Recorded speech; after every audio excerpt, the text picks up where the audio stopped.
पता चला भी है शाम के वक्त कोई आपके बारे में क्या सोच रहा है। ठीक है, this is the topic and we will do a quick and short reading. ठीक है, ये है 3 object, let's connect with it. तो सबसे पहले लेते हैं ये new oracle deck and let's figure it out कि रीडिंग क्या आती है। शाम के वक्त कोई आपके बारे में क्या सोच रहा है। ठीक है, this is the topic and we are doing a quick check रू। ठीक है, चलो भाई इतने सारे कार्ड्स आ गए, 4 कार्ड आ गए, एक और कार्ड लेते हैं। चलो ये भी कार्ड आ गया है, so let's connect to it. ठीक है, एंड देखते हैं कि रीडिंग क्या आती है। So the first card over here is this one, जो कि है सेल्फ केयर। ठीक, आई थिंक ये पर्सन ध्यान देना चाहता है regarding himself herself along with your relationship status. ठीक है, कुछ लोग होते हैं जो परहेज़ करते हैं एंड उनको रिलेशनशिप में किसी प्रकार का कोई भी प्रॉब्लम नहीं चाहिए, या फिर रिगार्डिंग देयर हेल्थ इशू, तो ये पर्सन खुद के लिए थोड़ा समय निकाल रहा है। सेकेंड जो कार्ड यहाँ पे आ गया है वो है विड्रॉन। ओके, विड्रॉन यहाँ पे आ चुका है, व्हाई इज दैट सो।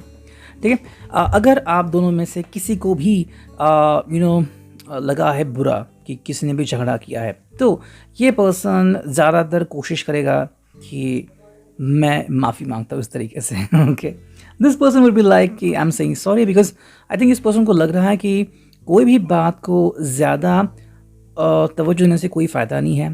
प्यार प्यार होता है और प्यार में तो ये चीज़ें होती ही रहती हैं। ठीक है, थर्ड जो कार्ड हमें यहाँ पे दिख रहा है वो है योर स्टोरीज। आई थिंक ये पर्सन आपके ख्यालों में खोया हुआ है। नया साल शुरू हुआ है, संडे, एंड मोर इम्पॉर्टेंटली जब हम किसी के दिल के बहुत करीब होते हैं और कोई जो हमारे दिल के बहुत करीब होता है तो हम बस उनके बारे में सोचते रहते हैं। सिमिलरली आप दोनों ने अब तक जो भी बातें की हैं, जहाँ भी गए हैं, तो ऐसी कई सारी बातें हैं जो ये पर्सन आपके लिए सोच रहा है या फिर आपके साथ डिस्कस करने के लिए रेडी है। Causes of action, I think this person is looking for this kind of thing. अगर हाल ही में आपने कोई ऐसा मूव किया हो, लाइक मे बी पार्टी की हो and your family is upset, या फिर you want to settle in and वगैरह वगैरह, तो अगर यहाँ पे कोई अगर फैमिली मेम्बर इस चीज़ को एक्सेप्ट नहीं कर रहा है, या फिर टू जस्ट सेटल टुगेदर, अगर आप में से कोई अगर जॉब क्विट करने के बारे में सोच रहा है, तो इसके कॉन्सिक्वेंसेस आपको अभी देखने को मिल सकते हैं। तो इनके बारे में सोच रहा है कि क्या करे, कैसे करे, थोड़ी सी प्लानिंग यहाँ पे चल रही है।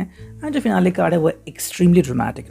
तो ये कार्ड आप ज़्यादातर देख सकते हो कि ये पर्सन एक्सट्रीमली ड्रामेटिक हो सकता है, आंसुओं से रो सकता है, आपको बहुत मतलब अपनी दिल की धड़कन भी सुना सकता है कि ये देखो धड़ धड़ धड़ धड़ करके दिल की धड़कन, सो मे कुड बी लाइक दैट।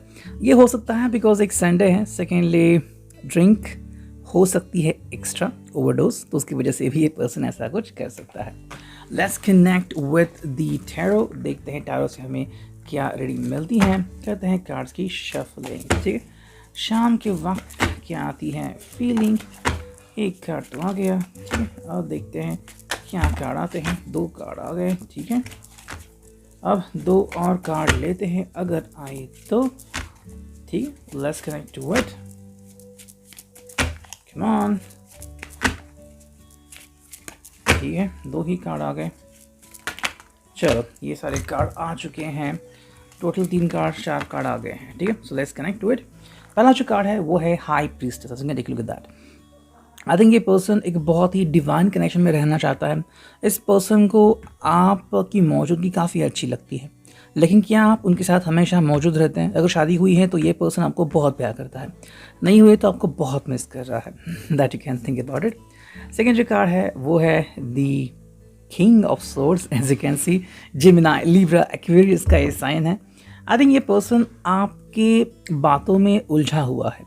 आपने अगर कोई ऐसी बात की है, मतलब ना ही आप उनके साथ छुप के आगे बढ़ने में राज़ी है, ना ही आप उनका साथ छोड़ने में राज़ी है, तो कहीं ना कहीं पे बातें अटक सी गई है, मिक्स फीलिंग यहाँ पे हो गई है। और ये पर्सन जो है वो घुमा फिरा के बात नहीं करना चाहता। अगर उसे आपके सामने कोई बात करनी है तो डायरेक्टली अपनी बात आपके सामने रख देगा। 2 of pentacles, Taurus, Capricorn, as you can see earth sign यहाँ पे आ चुका है। आई थिंक ये पर्सन आपके सामने वो जिस भी सिचुएशन में फंस गया है वो सारे हालात आपके साथ बयां करना चाहता है, ताकि आपको समझ में आएगा कि भाई इसके पीछे की वजह क्या है। ऑब्वियसली ये पर्सन जगल कर रहा है, लेकिन जगलिंग करना बिल्कुल भी आसान नहीं होता। मान लीजिए आप जगल कर रहे हो तो आपका ध्यान पहले तो ये है कि ये जगलिंग कौन देख रहा है, और सेकेंडली क्या है, जगलिंग ठीक से हो रहा है ना। तो एक्सपर्टीज़ मिलने में तो काफ़ी समय लगेगा। सो ऐसे में आपका ध्यान अपनी तरफ या अपने रिश्ते की तरफ बिल्कुल नहीं होगा, जो वो कहना चाह रहे हैं आपसे। So as you can see again, बात यहाँ पे वही हो रही है। देखो शायद कोई एक मुसीबत है जिसका इसको सामना करना पड़ रहा है। सेकेंडली शायद फैमिली मेम्बर्स जो हैं वो शायद इनके किसी डिसीजन से राज़ी नहीं हैं। अब अगर ये आपके लिए कहीं दूर से आना चाहते हैं या फिर अभी कोविड के नंबर्स बढ़ रहे हैं, अगर वैसे भी अगर आपसे शादी करना चाहते वगैरह, तो शायद इनके पेरेंट्स रेडी नहीं हो सकते, तो ये भी एक इशू हो सकता है। सिमिलरली शायद कुछ ऐसी भी बातें हैं कि इस पर्सन ने अगर पहले चोट खाई है तो अभी वो इतना ज़्यादा भरोसा करने से खुद ही डरता है।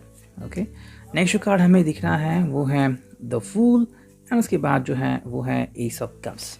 As a can take a look at that, ये दो कार्ड यहाँ पे आ गए हैं। देखो fool and ace of cups क्या कहते हैं कि देखो फूल की एनर्जी मतलब ये पर्सन अपने दिल की सुन रहा है, दिमाग की ये नहीं सुन रहा। तो हाँ, उनसे गलतियाँ होने की संभावना काफ़ी बढ़ सकती हैं, लेकिन ये है एस ऑफ कप्स, देखिए प्यार ही तो है यहाँ पे, जिसमें कहते हैं ना कि निर्दोष प्यार या फिर बहुत ही आसान प्यार या फिर जिसमें कहते हैं कि बहुत ही इनोसेंट वाला लव। तो ये यहाँ पे हो सकता है Cancer, Scorpio, Pisces and the person want to be with you. देखो उन्हें आपकी शोहरत से, आपके पैसों से, आपके रुतबे से कोई मतलब नहीं है। उन्हें बस आपका एक साफ सुथरा दिल दिखा, and the person want to connect with you likewise. ठीक है, जितना आपसे रेजोनेट होता है आप उतना ले लीजिए। फाइनल देखते हैं यहाँ पे ये हैं टैरो, यहाँ से हमें क्या मिलती हैं। चलो दो कार्ड आ गए, उन्हीं को लेते हैं। पहला जो कार्ड है वो है journey, as you can take a look at that, बहुत ही स्वीट कार्ड है। Journey number 16, your life is a sacred gift. देखो जर्नी का मतलब है कि आपकी जो जर्नी है, चाहे वो किसी की भी हो, वो चलती ही रहती है। आप सोते हैं, फिर उठते हैं, नींद आती है, ख्वाब देखते हैं, फिर कुछ लोग ख्वाब देखने के लिए कोशिश करते हैं, ज़िंदगी ख्वाबों का हकीकत बना देते हैं। तो यहाँ पे एफर्ट्स बहुत ज़रूरी है। आपको और आपके पर्सन को, दोनों को ये चीज़ को ध्यान में रखना होगा कि ज़िंदगी में हमें बहुत सारे लोग मिलते हैं। कुछ लोग हमारे साथ चलते हैं, कुछ लोगों का रास्ता हम खुद ही बदल देते हैं, एंड कुछ लोगों से हमारा साथ वहीं पे रुक जाता है। सेकंड जो कार्ड है वो है रेस्ट, नंबर 27, जो कि है बी स्टिल एंड लिसन। कभी कभी आपको अपने दिल की भी सुनने की ज़रूरत है। तो आई थिंक ये पर्सन बस अपने दिल की ही सुन रहा है, एंड बिकॉज ऑफ दैट शायद आप तय नहीं कर पा रहे कि कहाँ गया इनका प्रैक्टिकलिटी। अगर आपको ऐसा लग रहा है तो ये पर्सन अपने प्रैक्टिकलिटी की तरफ बिल्कुल भी ध्यान नहीं दे रहा है। उनके लिए आपका वजूद और आपकी अंडरस्टैंडिंग बहुत मैटर होती है। ठीक है, ये था reading. I hope it will resonate.